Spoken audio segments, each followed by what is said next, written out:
Y,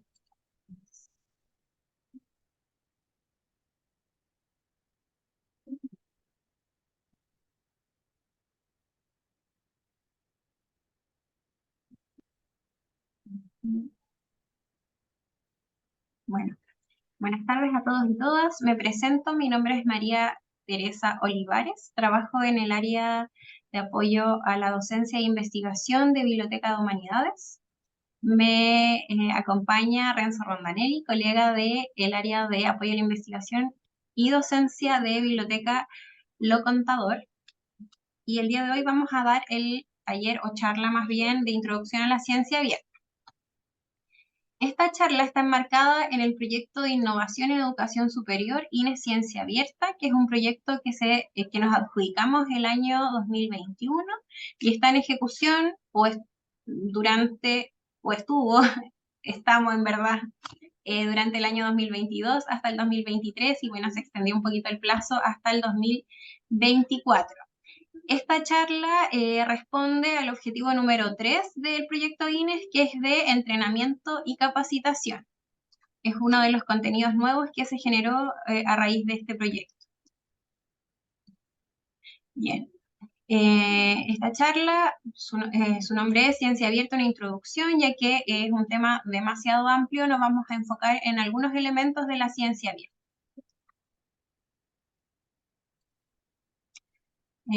Los objetivos de esta charla es que podamos distinguir los principales conceptos en torno a la ciencia abierta y además identificar la situación actual a nivel internacional, nacional e institucional de la ciencia abierta.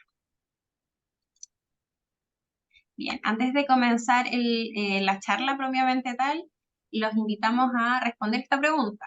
¿Qué conceptos relacionas con la ciencia abierta? Para poder responder esta pregunta tienen que ir a menti.com y poner este código 52201397 o bien acercar el celular, leer el código QR y responder. Vamos a dar un minuto para que lo puedan hacer y vemos sus respuestas en conjunto.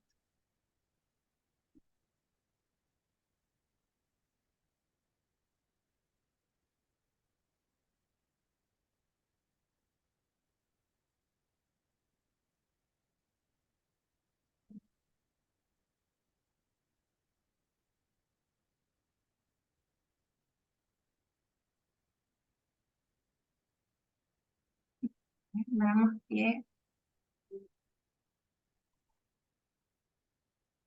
cuáles son las respuestas que obtuvimos. Bien, acceso al conocimiento, ciencia ciudadana, que es un tema nuevo que viene, que está asociado a la ciencia abierta, acceso a la información, academia, inteligencia artificial, conocimiento se repite harto, investigación, copyleft, creación, innovación, acceso abierto, cooperación, tecnología, compartir. Y en definitiva eso es, la ciencia abierta es la ciencia que siempre hemos generado como instituciones de educación superior o como centros de investigación, pero esta vez se espera que podamos compartir este conocimiento de forma abierta para que todos nos beneficiemos de él, de modo de democratizar la información y permitamos que todas las personas se puedan desarrollar y utilizar los recursos estatales. Así que súper bien. Y también tenemos preparado un video para que podamos introducir al tema de la ciencia abierta.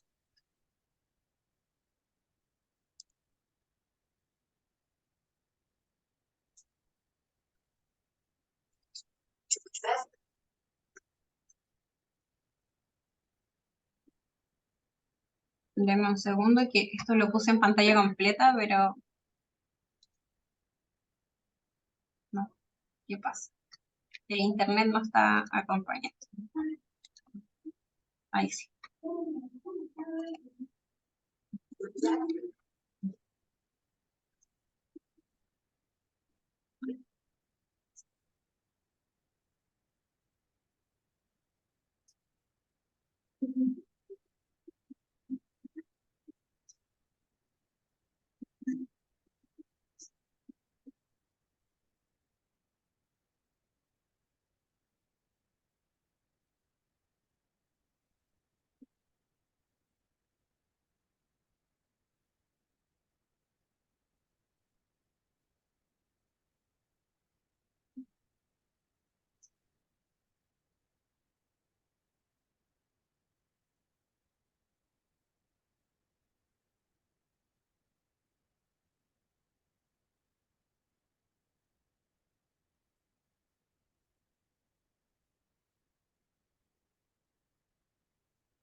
Bien, entonces, después de ver el video, podemos concluir o decir en síntesis que la ciencia abierta nace como una respuesta para los desafíos ambientales, sociales y económicos, también como respuesta a la crisis sanitaria mundial del COVID-19, donde se abrieron los resultados de investigación para poder generar una vacuna contra el COVID más rápidamente, en tiempo récord más bien, eh, disminuir la profundización de las brechas científicas, tecnológicas y de innovación que existen al interior de los países y entre los países, también para poder luchar contra el oligopolio de las editoriales comerciales, donde se debe pagar para poder acceder a la información, y también en respuesta a la crisis de la reproducibilidad, donde, bueno, a partir como del 2010 más o menos, los investigadores se dieron cuenta que al no disponibilizar los datos de investigación y los procesos con que se generaban esos datos de investigación,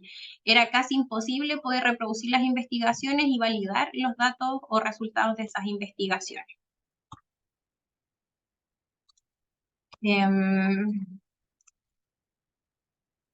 Por ende, podríamos decir que la ciencia abierta, como definición del UNESCO, es un movimiento que busca abrir los resultados de investigación y los datos de investigación para poder reducir las brechas de la ciencia, la tecnología y la innovación, promoviendo el acceso, la eficiencia, la transparencia y el beneficio para todos y todas.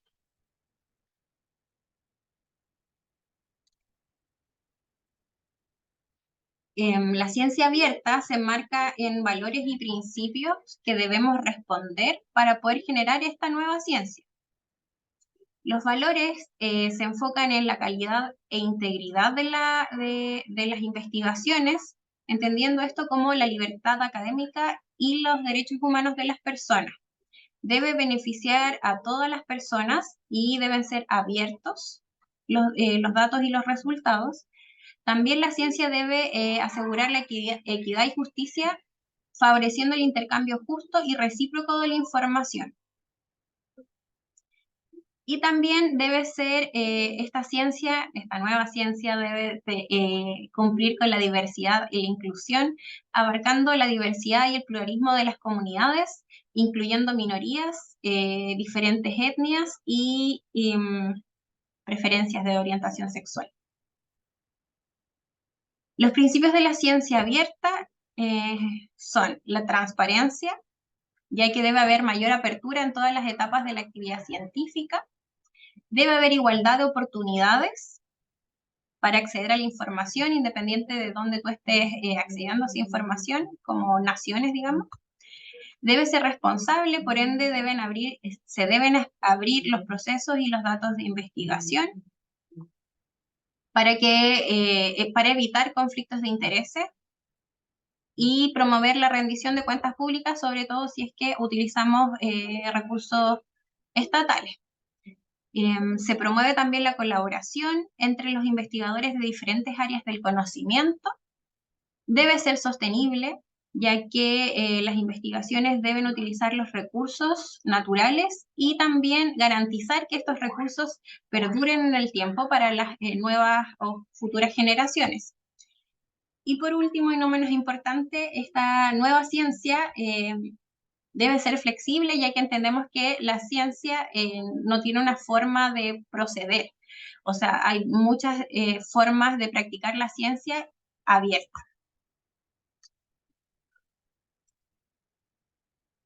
Bueno, acá nosotros hicimos una especie de tabla comparativa de lo que entendemos como ciencia tradicional y ciencia abierta. Dentro de la ciencia tradicional, hasta ahora ha sido más bien vertical y especializado, y la ciencia abierta espera que estas nuevas ciencias sean horizontales e interdisciplinarias porque se nutren de otras áreas del conocimiento. La ciencia tradicional compartía solo los resultados que se traducen en tesis, publicaciones en revistas, que son los resultados de investigación. Principalmente, libros también pueden ser, entre otros.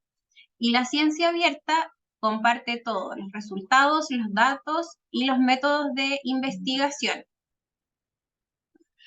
Hasta ahora el predominio de las publicaciones ha sido en idioma inglés y ahora se promueve la publicación en diferentes idiomas, o sea, o que también sean multilingües. De hecho, las plataformas de acceso abierto, como por ejemplo nuestro portal de ciencia abierta, va a tener, o sea, tiene la opción de cambiar los idiomas, al menos a los básicos de español, inglés, portugués, entre otros. Y también porque hay una brecha científica, si es que las personas no manejan el idioma inglés, no van a poder acceder a la información.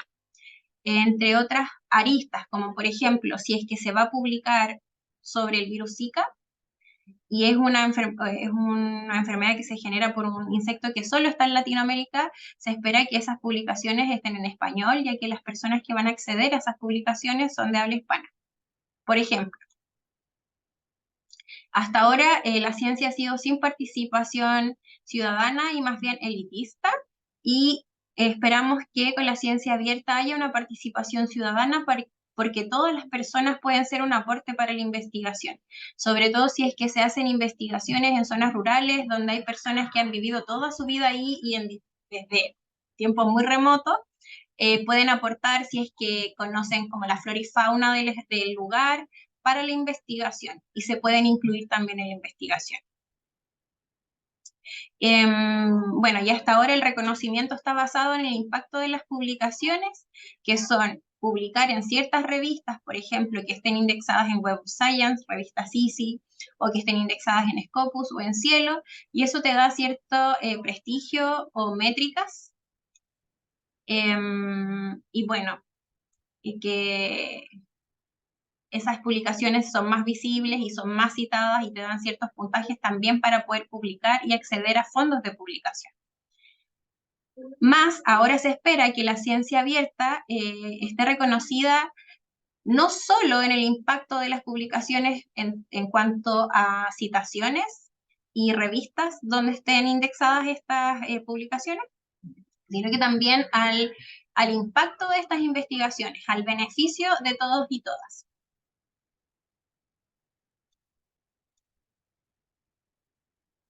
Bien. En cuanto al acceso abierto, aquí nosotros hicimos una línea de tiempo y pusimos del acceso abierto a la ciencia abierta, porque las primeras iniciativas de ciencia abierta fueron específicamente de acceso abierto, que es una de las aristas de este movimiento. Los primeros fueron Latindex y Cielo, fuimos bien precursores en Latinoamérica, por ahí del 97 o el 98, en donde se generaron, al menos Cielo, se generó una base de datos multidisciplinaria para que Latinoamérica tuviera revistas en acceso abierto y fuera como la representación de la ciencia de Latinoamérica. Luego empezaron a haber algunas iniciativas y declaraciones de acceso abierto como Budapest, como la Declaración de Berlín, Bethesda, entre otras, en donde, por ejemplo, la Declaración de Budapest, lo cito, abro comillas, ellos indican que la ciencia es fundamental para la plena realización del ser humano, para crear una capacidad científica endógena y para contar con ciudadanos activos e informados. Y donde la Declaración de Berlín se enfoca principalmente en promover el Internet como un instrumento funcional para la base de conocimiento científico global y la reflexión humana. Bueno, a inicios del 2000 no todos teníamos acceso a Internet, bueno, hasta el día de hoy todavía no todos tenemos acceso a Internet, pero es algo mucho más común. Y ya más avanzado en la línea de tiempo, empezaron a haber otras iniciativas, por ejemplo, el directorio de revistas en Open Access, DOA, OpenDoar, la referencia, que es una red federada de repositorios latinoamericanos, OpenAire, y luego ya en el 2010-2011, cuando se empieza a generar este tema de la crisis de la reproducibilidad, empezaron a haber iniciativas en torno a la apertura de los datos de investigación, como son LERU, que es una hoja de ruta que las instituciones adherían para poder ir abriendo los datos de investigación. Y también muy en línea con el proyecto LEARN y el manifiesto Leiden, que tienen que ver con los datos de investigación también. El 2016 se generó el Open Science Framework, que es una plataforma donde los investigadores pueden disponibilizar o generar su investigación durante todo el ciclo de la investigación. Tener sus datos de investigación allí, se les asigna un DOI, después lo pueden abrir dentro de la misma plataforma, gestionar más bien todo el ciclo dentro de esa plataforma.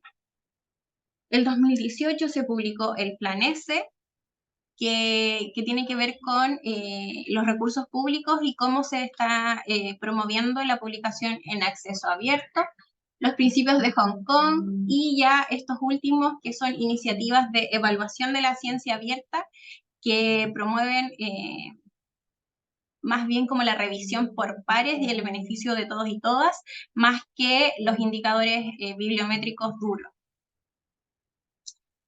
Y por último, el 2021, la recomendación del UNESCO sobre la ciencia abierta y que es el documento en que nosotros nos basamos para poder hacer esta charla, donde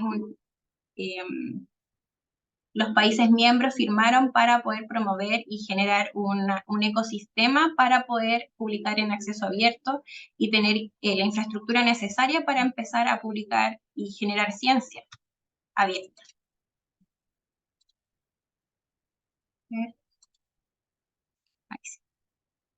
Bien, los pilares de la ciencia abierta según UNESCO son 4. El primero es el de infraestructura de la ciencia abierta. También tienen contemplado la participación abierta de los agentes sociales, el diálogo abierto con otros sistemas de conocimiento y el conocimiento científico abierto. Nosotros nos vamos a abocar específicamente en los datos de investigación y las publicaciones científicas, porque también estamos muy en línea con la política de acceso abierto de la Agencia Nacional de Investigación y Desarrollo, ANID. Bien, vamos a pasar esa diapo. En cuanto al acceso abierto a las publicaciones científicas, deben cumplir ciertos requisitos para decir que publicamos en acceso abierto. Para decir que tengo una publicación en acceso abierto, esta debe estar accesible en línea. Cualquier persona puede acceder a esa información sin tener que loguearse o hacer una cuenta en el sitio. Y además debe permitir la lectura, la descarga, la copia y la distribución de esa información. Todo esto nos podemos ayudar con las licencias de Creative Commons, que las vamos a ver más adelante con Renzo. Hay algunos beneficios al publicar en acceso abierto y nosotros quisimos destacar 3. Es que aumenta la citación porque va a estar disponible en más plataformas, o sea, como si está en acceso abierto, puedes disponibilizar tus publicaciones en tu perfil de ORCID, por ejemplo, en el repositorio de tu institución, en repositorios de áreas temáticas, en sitio web personal, además del acceso a la publicación en la misma revista o en bases de datos. También pueden cumplir con las reglas o políticas para las postulaciones si es que accedieron a un fondo concursable, van a poder cumplir con esos requisitos y además más personas van a poder acceder a los resultados de investigación.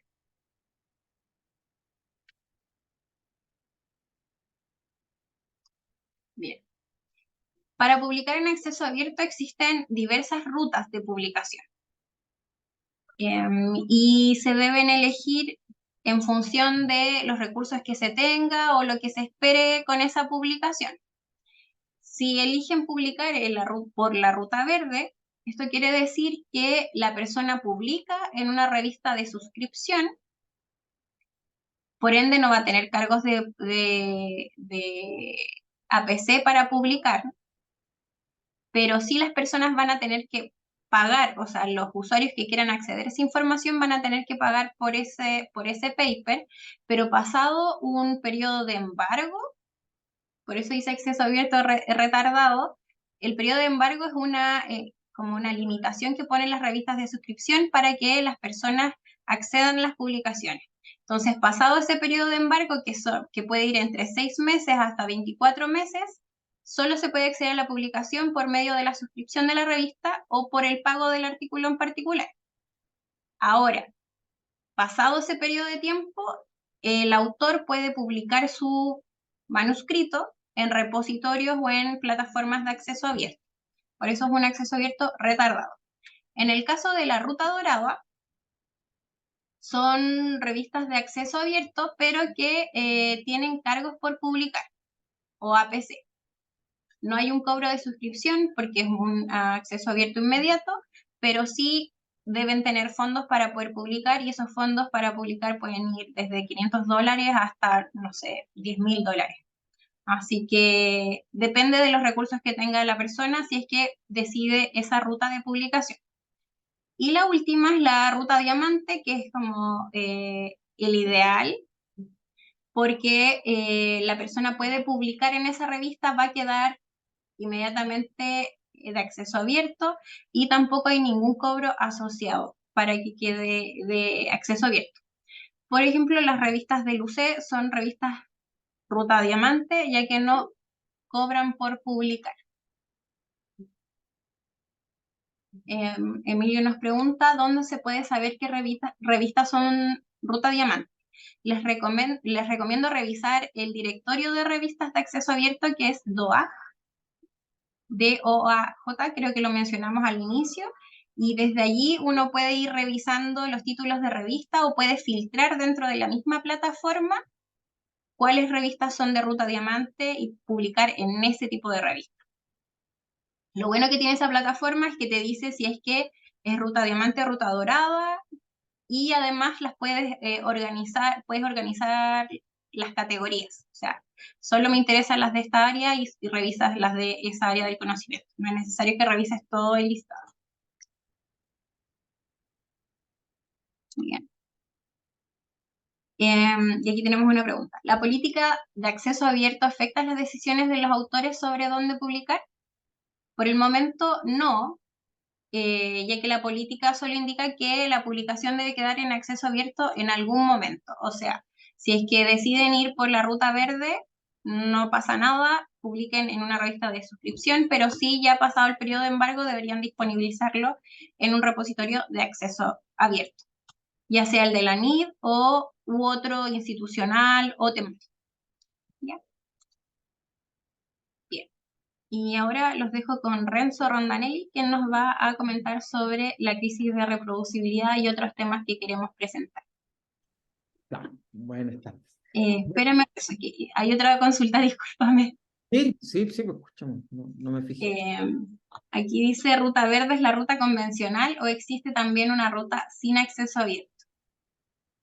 Podríamos decir que es la ruta convencional, porque de hecho si es que o sea, hay un periodo de embargo de las publicaciones, pero si es que el autor no le importa disponibilizar su publicación en un repositorio, puede no hacer la gestión para publicar ese artículo en una plataforma de acceso abierto. Pero sí, es la ruta tradicional. Es que, o sea, como para añadir, ¿Sí? la ruta las da la revista, ¿no es cierto? Tiene una disposición.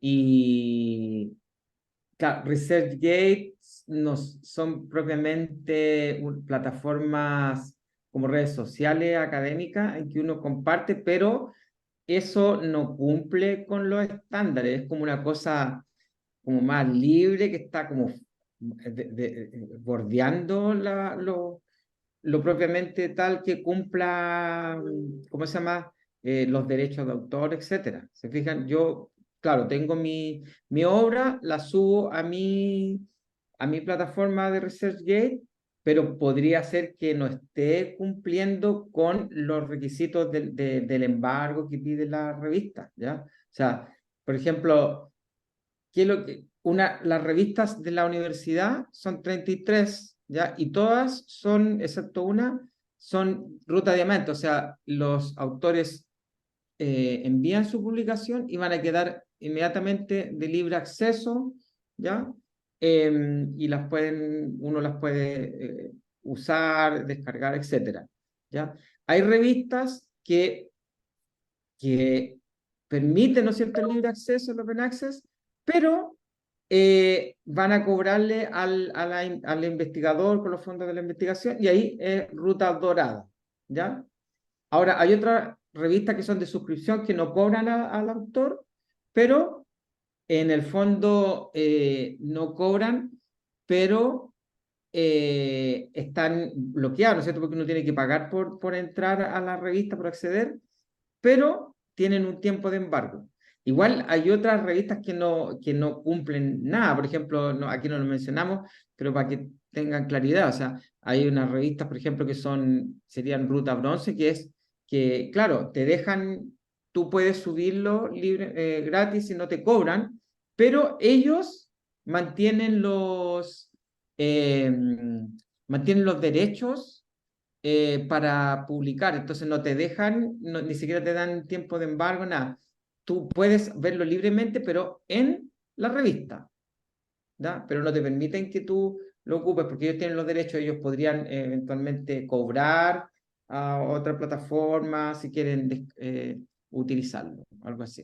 Pero en el fondo la Ruta Verde es una alternativa que se da, ¿no es cierto? Que una revista que es de cobro, entonces uno espera el tiempo de embargo y queda abierto, pero es como por defecto, por decir. No sé si se aclara la cosa o se complica.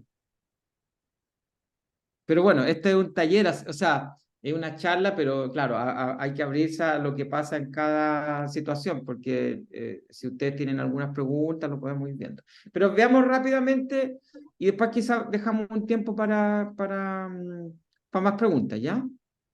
Quizá sigamos. Entonces aquí Maite nos mostró, ¿no es cierto?, el acceso abierto de los datos, lo tradicional, ¿no es cierto?, son los artículos de la revista. O sea, perdón, el acceso abierto, ¿no es cierto?, tiene que ver con los artículos de la revista, con los papers, con lo que tradicionalmente vemos, ¿no es cierto?, en la revista. Ahora, justamente porque no bastaba solamente compartir los artículos, se dio una situación, una crisis, ¿ya? Porque con los artículos no bastaba para poder replicar las investigaciones. Por ejemplo, en el año 2011 más o menos, se hace un estudio de varias cosas, varios estudios se han hecho, pero uno sobre, por ejemplo, la replicabilidad en algunas investigaciones de psicología, ¿ya? Y se vio que como más de la mitad de las investigaciones no eran reproducibles, ¿ya? Entonces, allí se produce una crisis y se genera la necesidad de compartir los datos de investigación para realmente contrastar y ver si efectivamente, ¿no es cierto?, son válidos, tienen peso. Ahora, si uno tiene, ¿no es cierto?, investigaciones, resultados que no pueden ser contrastados, entonces lo que está implicando es que se está perdiendo la plata en el fondo, ¿no es cierto? La mayoría de las investigaciones están financiadas por fondos públicos de los países, ¿no es cierto? Por ejemplo, en Europa hay fondos europeos, etcétera, pero generalmente son fondos públicos que son, ¿no es cierto?, nacen de los impuestos de los ciudadanos. Entonces, obviamente que si una investigación que se publica con esos fondos y no puede ser reproducida, entonces estamos perdiendo plata, esa plata no está generando, ¿no es cierto?, un beneficio. Y por lo tanto nace la exigencia de que los datos estén. Y por eso que aquí vemos como un espectro. Cuando nosotros tenemos solamente las publicaciones de los resultados, lo que habitualmente son los papers, ya es un espectro bajo de reproducibilidad. No siempre se puede dar, ¿no es cierto? Pero si le añadimos los datos, ya estamos creciendo. Pero además, con los métodos explicitados y con los métodos vinculados y ejecutables, explicitados, ¿no es cierto?, con los métodos para esos datos, yo tengo toda una posibilidad y una facilidad de poder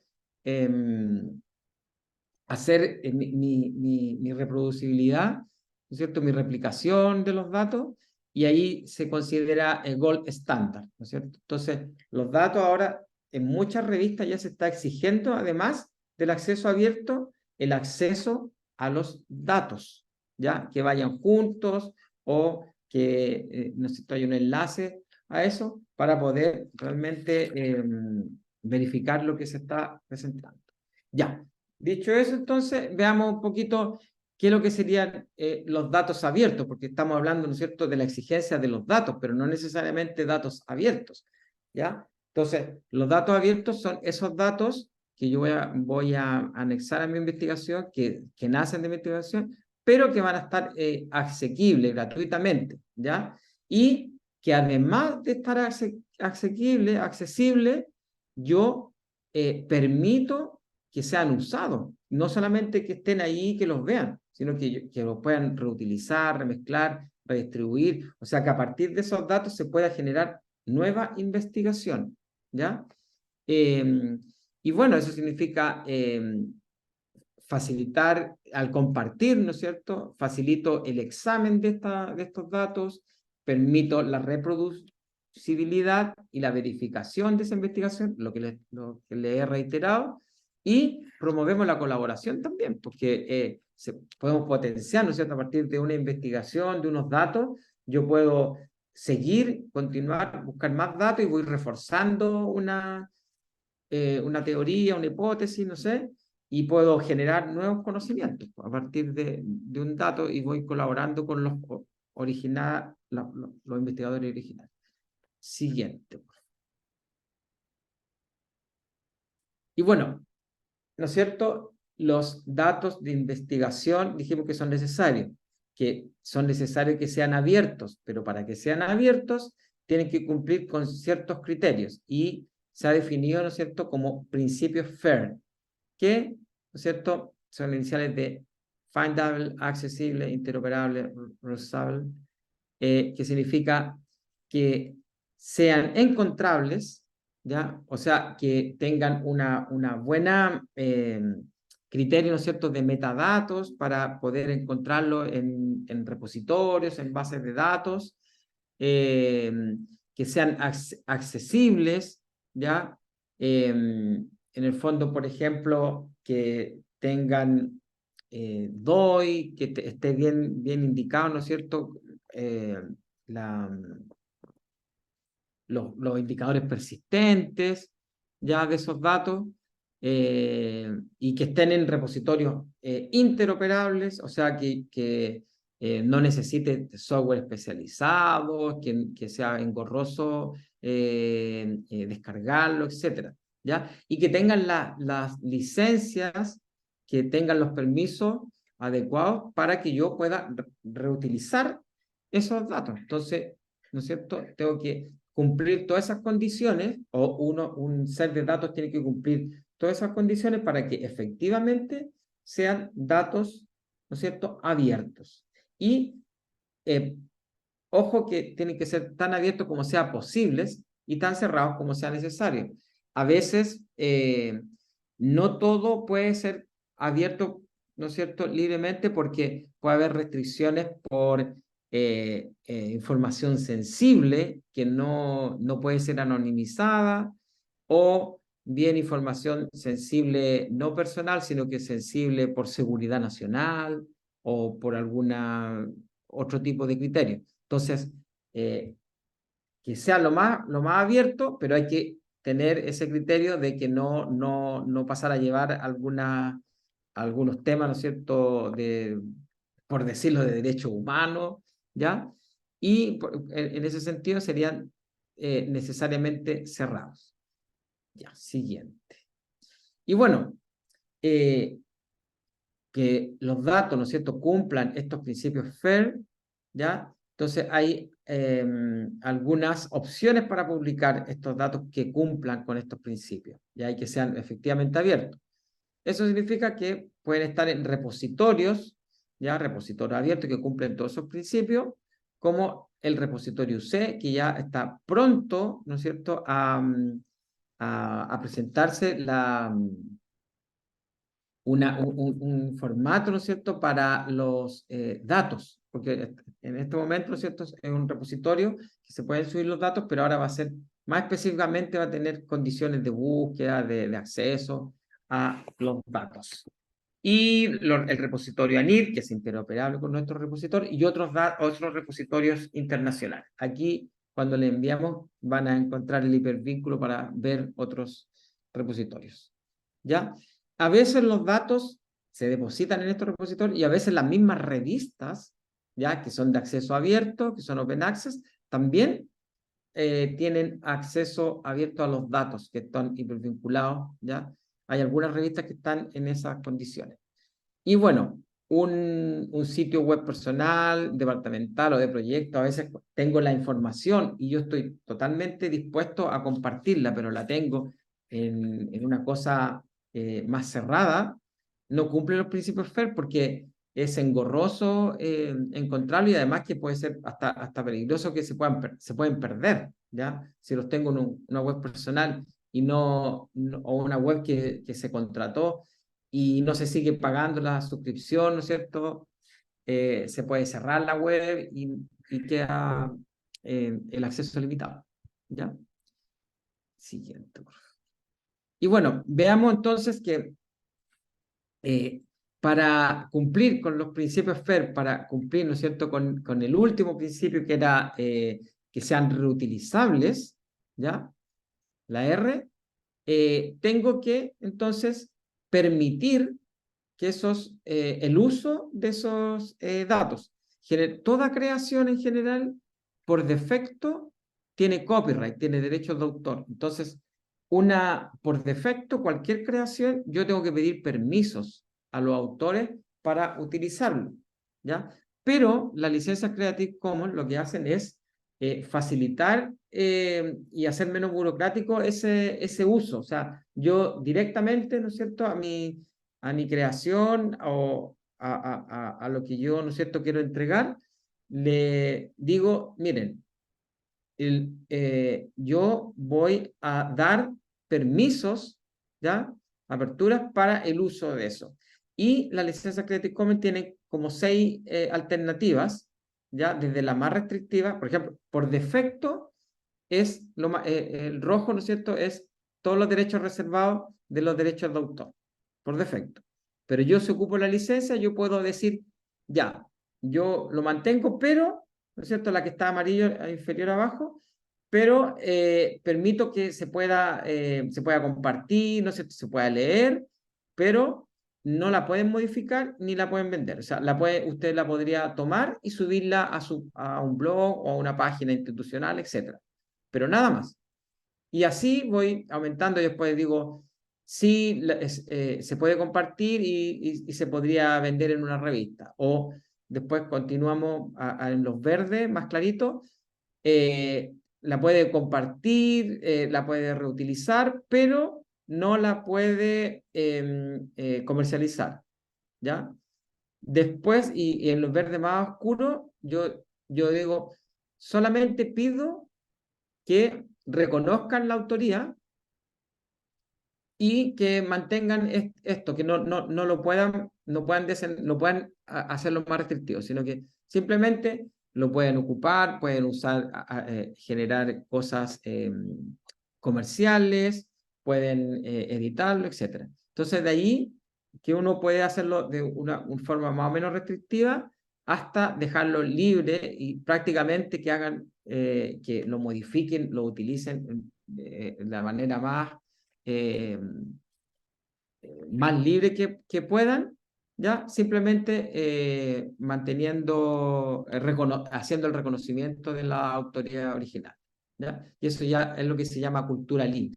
Entonces son 4 condiciones que tiene Creative Commons y que mezcladas generan 6 tipos de licencias, de la más restrictiva a las más libres, que se podría llamar cultura libre, la que está en verde, ¿ya? Y lo último, ¿no es cierto?, es que está en dominio público, ¿ya? Y eso, por ejemplo, las obras que son muy antiguas, Romeo y Julieta, ya es dominio público, pero uno incluso voluntariamente podría generar dominio público de una obra, pero eso estaría fuera, ¿no es cierto?, de esto. Y ahí entonces vemos mezclar, compartir, hacer uso comercial, eso es lo que se denominaría cultura libre, lo que está en el verde más oscuro arriba. Ya, siguiente, por favor. Y bueno, podemos hablar de que al principio Maite, ¿no es cierto?, habló la diferencia entre la ciencia tradicional y la ciencia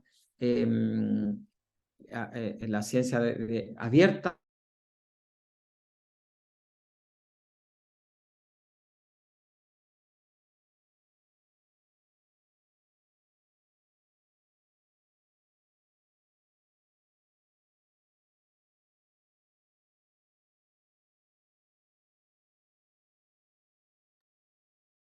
Creo que Renzo se quedó pegado, tiene problemas con internet. No, es que no sé si se le fue el audio o está con problemas con internet, porque tiene el audio abierto. Pero bueno, continuemos mientras él regresa. Bien, como habíamos mencionado, las métricas tradicionales son los indicadores bibliométricos, pero también hay métricas alternativas o altmetrics que miden, por ejemplo, las descargas, las menciones, los likes, las apariciones en prensa. Y algunas de estas herramientas que miden las métricas alternativas son Altmetric, Plum, Impact Story. Y en el caso de las Altmetrics, tienen este gráfico de torta, como una dona más bien, un gráfico de dona, donde los colores significan noticias, blogs, documentos políticos, Twitter, entre otros. Eso va a representar el tipo de publicación y el número es la cantidad de documentos, ya sea blogs, noticias, entre otros. Renzo, volviste. Disculpe. Sí, disculpe, aquí la señal me jugó una mala pasada. Pero bueno, diciendo, Maite, que en el fondo vamos a ver el impacto en las citas de otros artículos científicos, sino que en el compartir estos datos a través de otras sociales, etcétera, que se abre más a otro tipo de público no tan especializado. Renzo, Eso sería, sí, discúlpame, ¿podrías apagar la cámara quizás para tener internet más estable? ya, Porque se te perfecto. escucha un poquito entrecortado. Ya, sí, sí, sí, está. Súper. Lamentablemente no sé qué pasó ahora, estaba bien. ¿Se escucha bien ahí? Perfectamente. Ya, sigamos entonces. Bueno, veamos un poquito estas organizaciones para entender un poquito el contexto. Ya ahora vamos terminando con el contexto a nivel mundial, nacional, institucional. La UNESCO, la Organización de Naciones Unidas para la Cultura, ¿ya? Que es un organismo de la Asamblea de las Naciones Unidas, ¿ya? La UNESCO, ¿no es cierto?, genera unas recomendaciones en que Chile participa como miembro, ¿no es cierto?, de la UNESCO y que prácticamente casi todo el mundo son 193 países que firmaron las recomendaciones. Y la NID, por otro lado, aquí en Chile, es la agencia del Estado que administra y ejecuta las becas de posgrado, programas, concursos para la investigación en Chile, ¿ya? De acuerdo con las políticas definidas por el Ministerio de Ciencia, Tecnología y Conocimiento e Innovación. Entonces, la ANID es la que, de alguna manera, es la que eh, hace, hace carne, hace presente esas recomendaciones que Chile, ¿no es cierto?, se compromete a seguir, ¿ya? Entonces, la NIE es la que está a cargo en Chile y nosotros como institución, como Universidad Católica, nos adscribimos también a la NIE, porque es la que financia mucho de la investigación de la universidad. Entonces, esto que ya vimos, ¿no es cierto?, con la Maite de los 4 pilares, ¿ya? En el fondo, parcialmente se han ido aplicando y en Chile, ¿no es cierto? O sea, a nivel internacional, esta es la recomendación. Esta es la recomendación que nosotros procuremos, ¿no es cierto?, el conocimiento científico abierto a través de lo que hemos visto, ¿no es cierto?, las publicaciones, los datos, recursos educativos, etcétera. Nosotros de la universidad, además, ¿no es cierto?, recursos físicos, es tener todo esto, por ejemplo, los repositorios de datos, esa es la infraestructura, ¿ya? La participación abierta de los agentes sociales también es algo que está muy en mente, o sea, en el fondo, reconocer ese financiamiento que a partir, por ejemplo, de los impuestos, que es un financiamiento colectivo, y también escuchar eh, eh, las otras voces que quizás que no son las más tradicionales, y también decir que hay más interconexión entre las ciencias y como entre las disciplinas, hay más interdisciplinaridad, se está fomentando eso, ¿ya? Entonces la UNESCO es todo esto que tenemos que, y este es el horizonte, hacia allá tenemos que apuntar a cumplir con estos 4 pilares, ¿ya? Pero a nivel nacional, ¿no es cierto? Esto empieza, ¿no es cierto?, el 2021, estamos dando los primeros pasos, y los primeros pasos que son lo más básico, la base de todo esto, es que la gente tenga acceso a las publicaciones y a los datos. Eso es, y de ahí entonces va con los demás. En la universidad, nosotros cumplimos con lo que pide la agencia y entonces estamos construyendo las bases para la ciencia abierta en la Pontificia Universidad Católica de Chile, que implica, ¿no es cierto?, cumplir con esto y tener, ¿no es cierto?, los repositorios, los espacios para que estos datos y estas publicaciones queden accesibles y estén también interoperables con los repositorios de la NID. Eso es como lo básico por lo que estamos empezando, ¿ya? Y bueno, y las políticas aquí vemos que a ver, para remarcar, la UNESCO, ¿no es cierto?, crea, o sea, tiene unas recomendaciones. Las recomendaciones son recomendaciones, no obligaciones.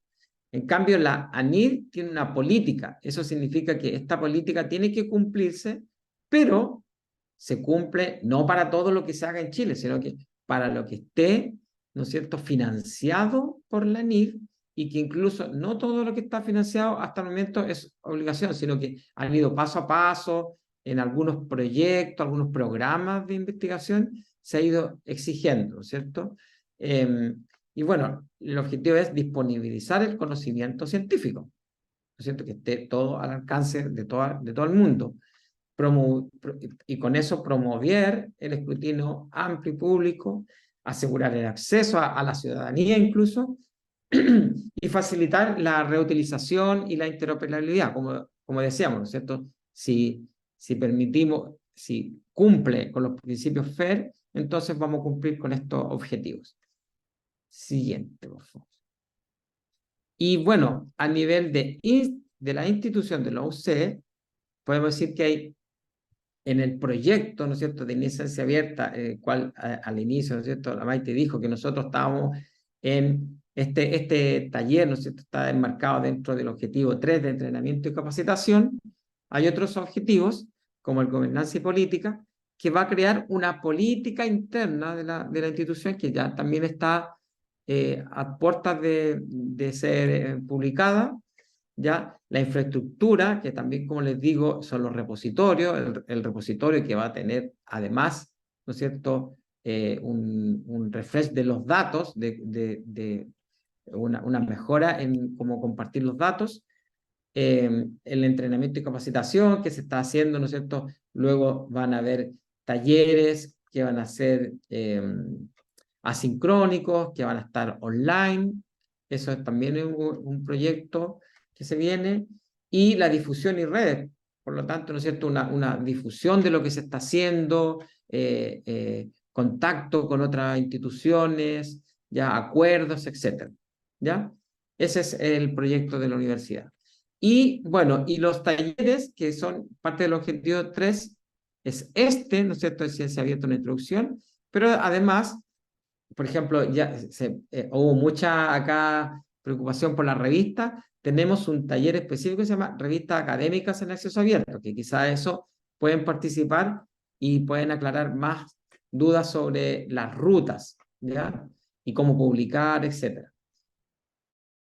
Los datos de investigación, que es lo que yo empecé a hablar, ¿no es cierto?, de que hasta el momento hay que tener para que cumplan, ¿no es cierto?, realmente sean datos abiertos, tienen que cumplir con una gestión de datos. No es llegar y querer dejar los datos abiertos, sino que uno tiene que desde el principio gestionar, preocuparse, ¿no es cierto?, de cómo yo voy a generar los datos para que efectivamente sean abiertos y no tenga alguna restricción desde el origen, ¿ya? Y entonces ahí tenemos en la práctica un taller de introducción y otro del plan propiamente tal, cuando quieren hacer un plan en alguna investigación. Y bueno, los gestores de referencia y la creación del perfil ORCID, ¿no es cierto? Que es muy importante, esto del perfil ORCID es muy importante porque nos sirve también, le sirve a la universidad para tener actualizadas las publicaciones de los investigadores, ¿ya? Y es más fácil de acceder el nombre, hay personas que tienen el mismo nombre, o hay una confusión, etcétera, una ambigüedad, y con ORCID hay desambigua todos esos problemas, así que es lo que nosotros estamos aquí llamados a promocionar, que todos tengan un ORCID. Ya, y con eso entonces concluimos, y ahí nosotros les vamos a mandar esto con las referencias para profundizar, etcétera, y aquí están los enlaces para que revisen, ¿no es cierto?, con más detención las talleres, etcétera, y les pedimos que hagan la encuesta de satisfacción de este taller. Y bueno, no sé si tenemos algún minuto para quedarnos con alguna pregunta.